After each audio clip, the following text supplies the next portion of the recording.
IPL 2026 season ముగిసింది. ఇక ఇప్పుడు మొత్తం అంతా కూడా బ్లూ జెర్సీలో మన ఆటగాళ్ళు మనకి భలే దర్శనం ఇచ్చేస్తారు. ఎందుకనంటే ఇక బ్యాక్ టు బ్యాక్ మరొక 4 రోజుల్లో స్టార్ట్ అయ్యే మన భారత జట్టు టోర్నమెంట్స్ దాదాపుగా ఈ ఇయర్ ఎండింగ్ వరకు కూడా ఫుల్ బిజీ స్కెడ్యూల్‌తో ఆటగాళ్ళందరూ కూడా ఫుల్ బిజీ అయిపోయారు. అయితే ఆటగాళ్ళ భవిష్యత్తును, వాళ్ళ ఫామ్‌ని కూడా అంచనా వేసే ఐపీఎల్ టోర్నమెంట్‌ని కొంతమంది ఆటగాళ్ళు చాలా సీరియస్‌గా తీసుకుంటే, మరి కొంతమంది ఆటగాళ్ళు మాత్రం చాలా అంటే చాలా లైట్‌గా తీసుకున్నారు. వాళ్ళ కెరియర్‌ని వాళ్ళే కొంప ముంచుకున్నట్టుగా అయిపోయింది. దానిలో కొంతమంది ఆటగాళ్ళ పేర్లు చాలా బలంగా వినిపిస్తుంటే, మరి కొంతమంది ఆటగాళ్ళకి ఇంకొక అవకాశం ఇద్దామా? లేదంటే వాళ్ళని కొద్దిగా హోల్డ్ చేద్దామా? అనుకునేటట్టుగా కూడా ఉంది. అయితే మొదటిది Ajinkya Rahane. Red ball, white ball క్రికెట్‌లో చాలా నిరాశపరిచాడు. సీనియర్ బ్యాటర్ అజింక్య రెహనే అంతర్జాతీయ క్రికెట్ కెరియర్‌కు ముగింపు వచ్చేసిందని విశ్లేషకులు భావిస్తున్నారు. కోల్కతా జట్టు కెప్టెన్‌గా ఉన్న రెహానే ఈ సీజన్‌లో ఓపెనర్‌గా బరిలోకి దిగి 14 మ్యాచ్‌లాడి కేవలం 335 పరుగులే చేశాడు. అటు దేశవాళీ క్రికెట్‌లోనూ గత 12 నెలలుగా ఎలాంటి అద్భుత ప్రదర్శన లేదు. అంతర్జాతీయ జట్టులో ఇప్పటికే స్థానం కోల్పోయిన రహానే ఇప్పుడు రిటైర్మెంట్ ప్రకటించే యోచనలో ఉన్నాడు. ఎందుకనంటే తనని మళ్ళీ తిరిగి జట్టులోకి తీసుకునే అవకాశం అస్సలంటే అస్సలు లేదు. ఇక ఆ తర్వాత యజువేంద్ర చాహల్.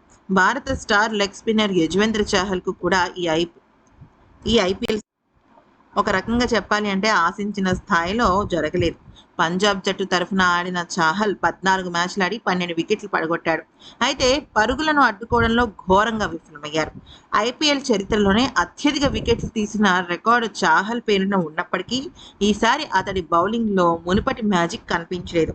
ప్రస్తుతం ఉన్న వరుణ్ చక్రవర్తి లాంటి యువ స్పిన్నర్ల ధాటికి చాహల్ మళ్ళీ తిరిగి జట్టులోకి రీ ఎంట్రీ ఇవ్వడం దాదాపుగా కష్టమే. ఇక ఆ తర్వాత మహమ్మద్ షమి. ఒకప్పుడు టీమిండియా నమ్మకమైన వికెట్ టేకర్ అయిన మహమ్మద్ షమిని సెలెక్టర్లు క్రమక్రమంగా పక్కన పెట్టేస్తున్నారు.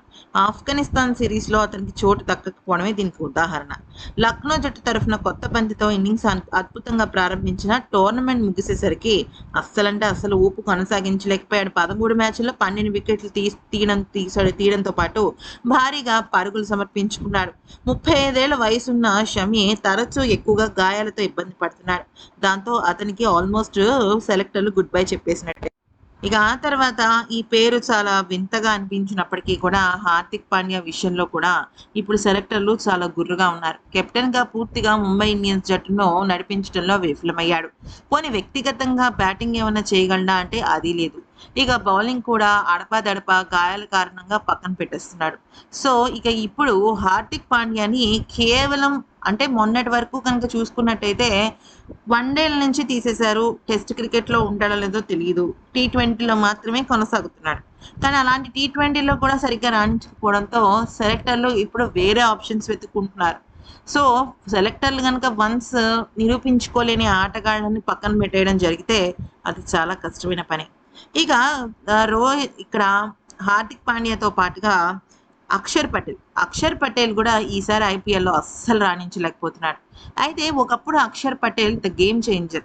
అంటే నిజం చెప్పాలంటే గేమ్ సేవర్ అని కూడా చెప్పొచ్చు. ఆఖరిలో వచ్చి అద్భుతాన్ని చేస్తూ ఉండేవాడు. కానీ ఈసారి ఐపీఎల్‌లో పెద్దగా రాణించలేకపోయాడు. దాంతో అక్షర్ పటేల్ కూడా ఇప్పుడు దేశవాళీ క్రికెట్‌లో కానీ, లేదంటే మరి ఇంకేదైనా టోర్నమెంట్‌లో నిరూపించుకుంటే గానీ తనని మళ్ళీ తిరిగి కొనసాగించే ఆలోచన అయితే సెలెక్టర్‌లకి లేదు.